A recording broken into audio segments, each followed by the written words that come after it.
Fall camp for football will begin on Wednesday, so we got to squeeze in one last basketball talk this summer. What's the ceiling and floor for Will Wade in year one?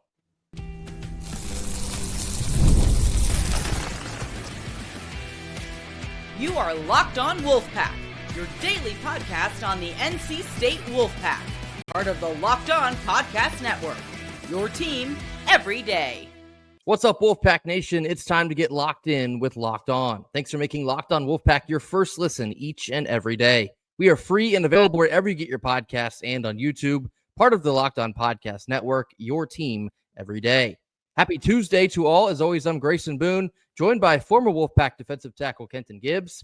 Kenton, fall camp for football will begin on Wednesday, which means the 2025 football season is effectively here. We still have another month to wait to actually kick it off for game one, but fall camp will get going. Obviously, that means our coverage will be extensively football focused here over the course of August as we lead into the season. So I wanted to have one kind of last basketball talk here before football takes the main stage, as it rightfully should.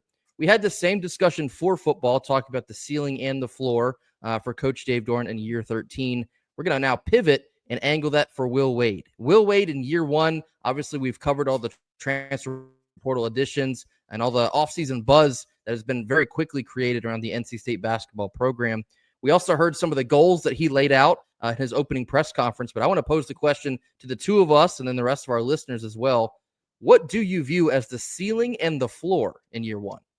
I think the ceiling of this team is about Elite Eight, maybe Final Four. I think a lot of things would have to go right, but I could see this team ending up there because you have all of the ingredients. You have everything that you would need in terms of you have multiple players that bring size.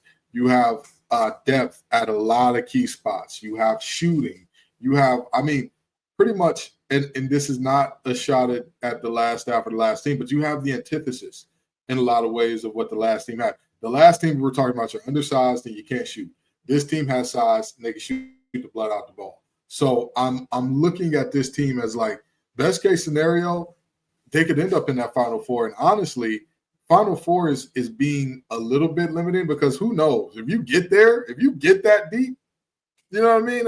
All it takes is one or two things falling in your favor at that point for you to hang up one of those real big banners, those one-of-ones. So I think that's the ceiling. I would say the absolute floor of this team is a bubble team.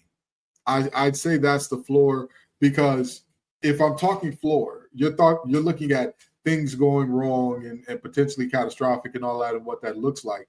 And I'd say, well, we do have size, we do have depth, but we don't have depth at our size, at our positions where we need to have size. So if I were to say, hey, we have, a couple of bigs go down, all of a sudden we're in a very bad way. And Will Wade is the type of coach that I believe he could figure it out and he could mask that to some extent. We're still in the ACC. This is still a phenomenal basketball conference despite a couple of down years. So I would say bubble team may be like a guaranteed bid, but we don't feel like they're going to do much team. I'd say that's about the floor.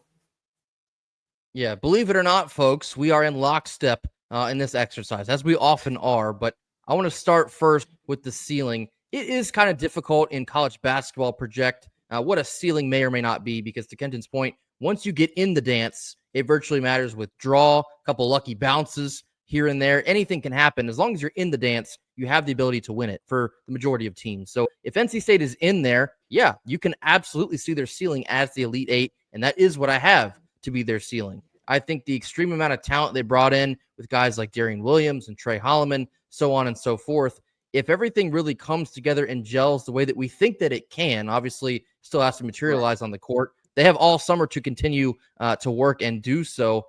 This seems to be a very talented team. This seems to be achieving their mark of being a top 4 team, top 5 team in the ACC conference, potentially contending for an ACC championship. That might be another mark that you can include with your ceiling. But I think the Elite Eight, that would be a lot of things going really well, a lot of things going right, the ball bouncing in your favor. You hit a couple shots that other teams aren't able to bury. A lot of things would have to go right. But I think Elite Eight, Sweet 16, somewhere in that range, like a deep tournament run, that seems to be the ceiling in year one. And hopefully we can extend that out a little bit further as the tenure continues for Will Wade.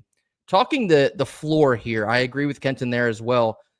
It's so funny, and this is like the true mark of advancing a program.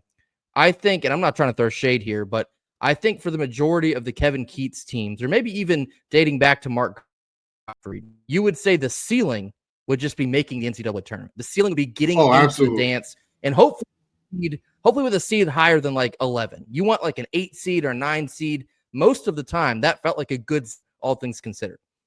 The floor for Will Wade now, with the roster that he's constructed, I think the floor would be being on the bubble, being unsure if you're going to hear your name on Selection Sunday, or maybe you're off of the bubble on the downside. You're below the bubble and you don't see a way that you're going to hear your name called on Selection Sunday. I think that would be the absolute floor, because in a sense, that would be missing all the goals that they laid out, and you're not going to make the tournament either. So you'd be over 2 in a major way in that sense. But I think the ceiling, I mean, things would have to go essentially very wrong, because I think we have so much talent, potentially exceed them in just year one. The floor, to me, it definitely seems like a bubble team. Yeah, and like you talked about, that is the advancement. That is the, it's the old adage about what parents do with kids, where they say, my ceiling is their floor, right? Where whatever I accomplish in life, I want that to be the bare minimum of what they do. Obviously, it's a little bit different of a situation here in terms of head coach, old head coach, new head coach, but Will Wade has revitalized and excitement around this program for a reason.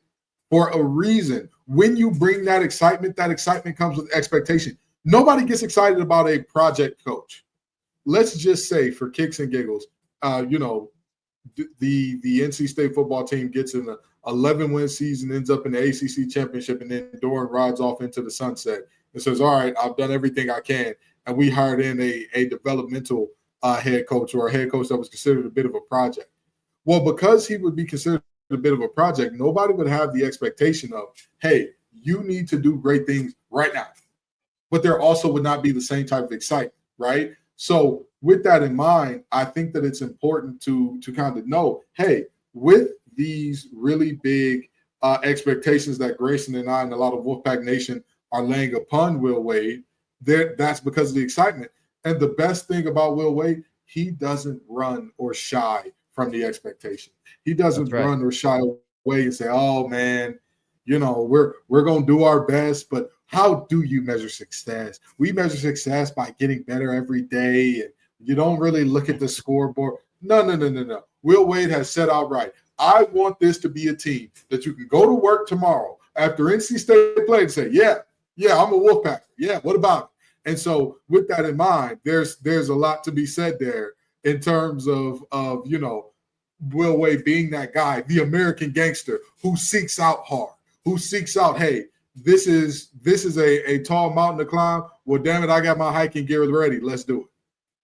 And it is a little bit of a different conversation. Like you were talking about the expectations. We'd previously talked about the expectations for Will Wade in year one, but the expectations should be that they do what they say they're going to do, that they do finish in the top 4 in the conference, that they are a certified seed in the NCAA tournament, and then they look to make a deep run. Absolutely. When you're talking about the ceiling, that's taking it a step further. That's attacking the difficult route, the route less traveled. That's the one that Will Wade wants to go after. That's the way this team is going to act. That's the way this team is going to play. So I think their ceiling should be a deep run in the tournament. And then, of course, the floor, more than likely a bubble team. Tired of the bubble. We're trying to stand on top of the bubble. And that is, in fact, why you bring Will Wade.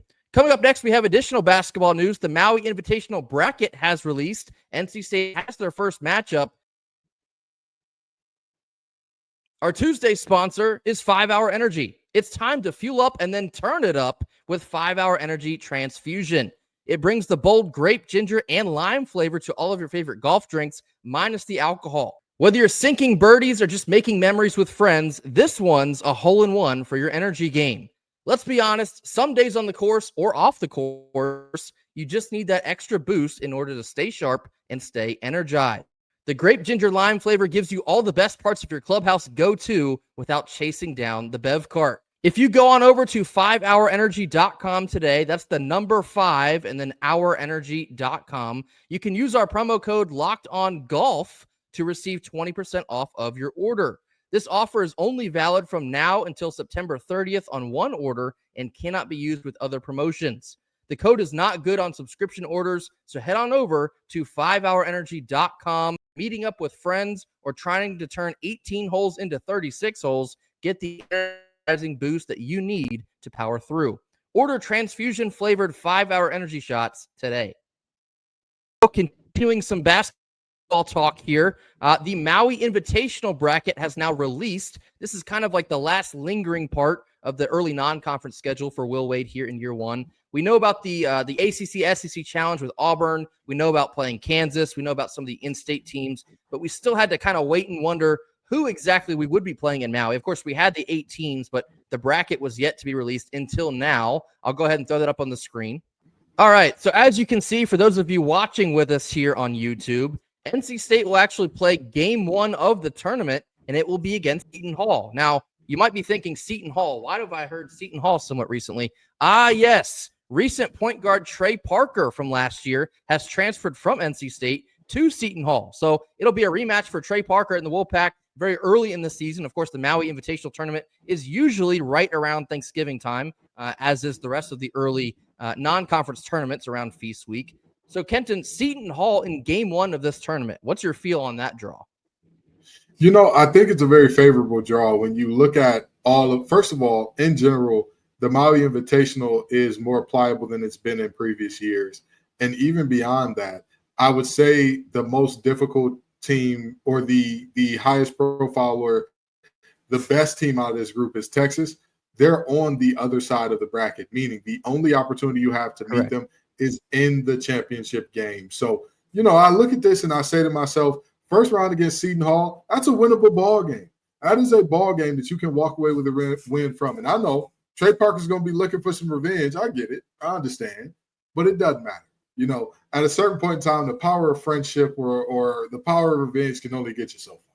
Yeah, piggybacking off of your point there, you see Texas there at the bottom. I'd go on a limb and say Texas is probably the most difficult matchup of any of the other 7 teams in the tournament. That's no disrespect to Southern Cal or Boise State or Arizona State or Washington State, but, for the large part, those teams have not been mainstays in the national spotlight or even in the NCAA tournament in the same light in the way that Texas has. And we even played Texas last year in the Lenny, and they actually escaped with one. Really felt like we let that one get away. So potentially it'll be a rematch on that front as well. But, a revitalized NC State program with Will Wade at the helm, and you're looking at this roster that we're very excited about projecting into ACC play.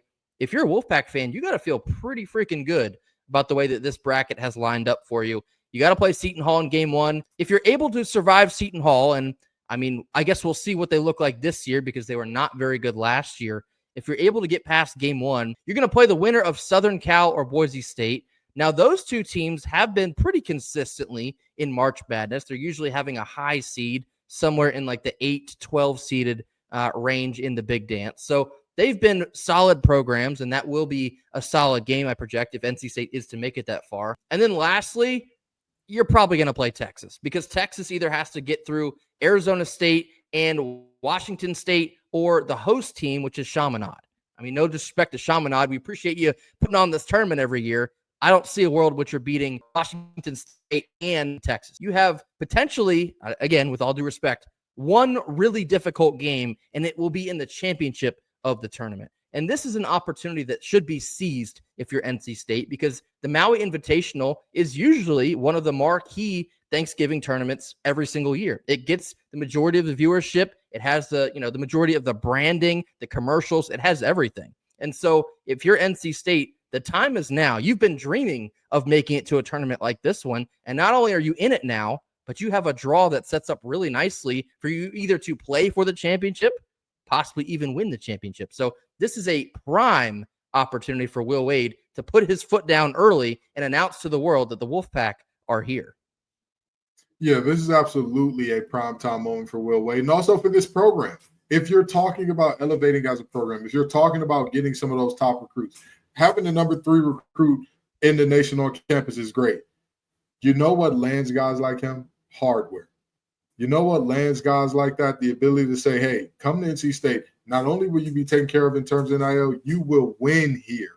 You will be able to hang up banners here. You will be able to say that we accomplished the unaccomplishable here. And it starts with a moment like the Maui Invitational. Winning helps recruiting. Will Wade, in itself, the name goes a long way, but when you win early on a national marquee stage like this one, like if you look in, I know it's probably small font, but look how many of these games are either on ESPN or ESPN2.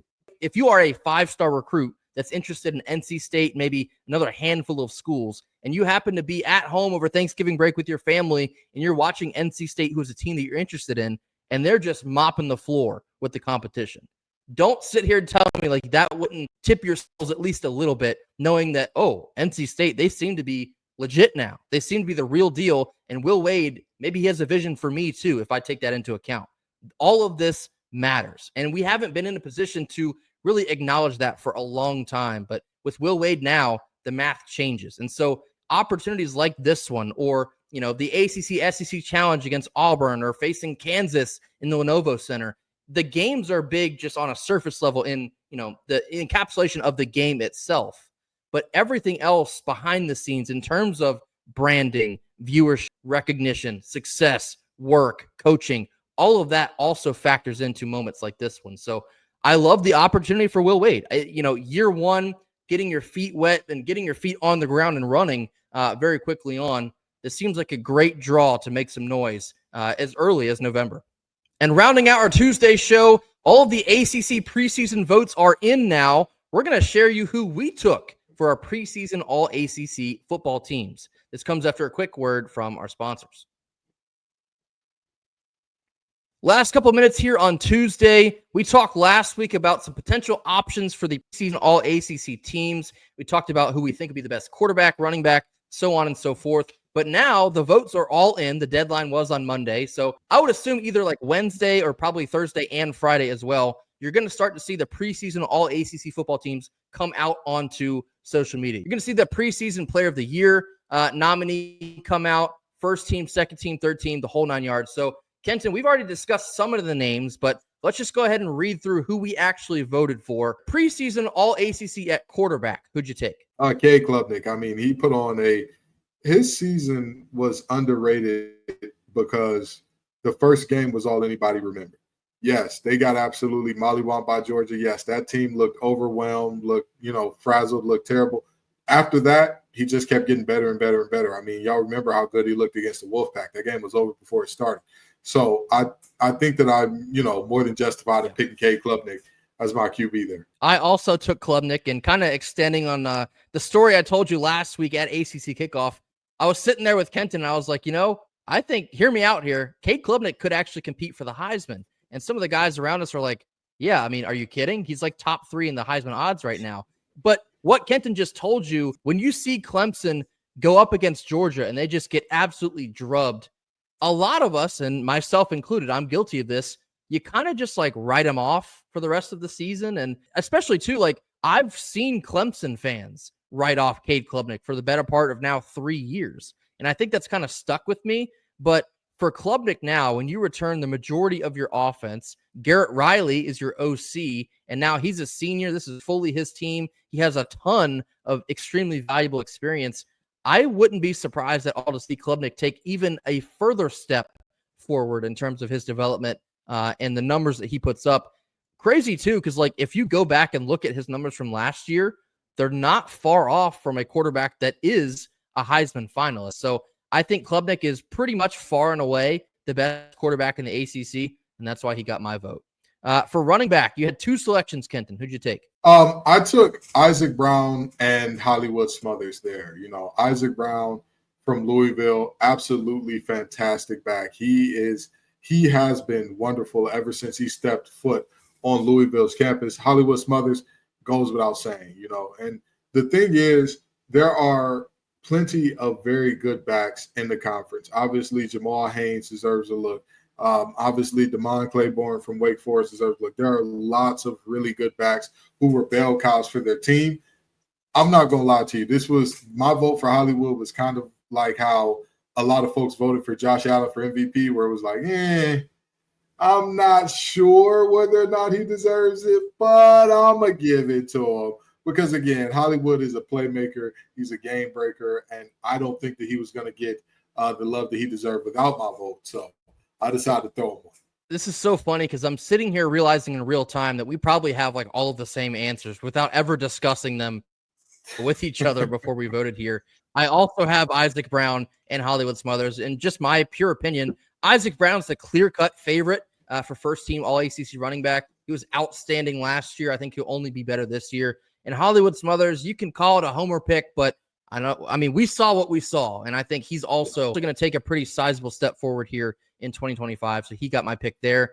All right, so I stopped for a second. We discussed off camera, but we actually do almost have like the exact same ballot. So I'm just going to go ahead and read off who essentially we had, or at least all the similarities there. For tight end, no surprise, we both had Justin Jolie. He should be, and I'll be quite frankly pissed if he's not. He should be preseason All-ACC first-team tight end. All-purpose back, both of us had Desmond Reed from Pitt. He can do it all. I think Desmond Reed, excellent pick there. We also had the same two for offensive tackle. We had Francis Mauigoa of Miami. We had Jacarius Peak for NC State. Kenton, just speak a little bit on the year that you think Jay Peak can have. I think look back to his last year.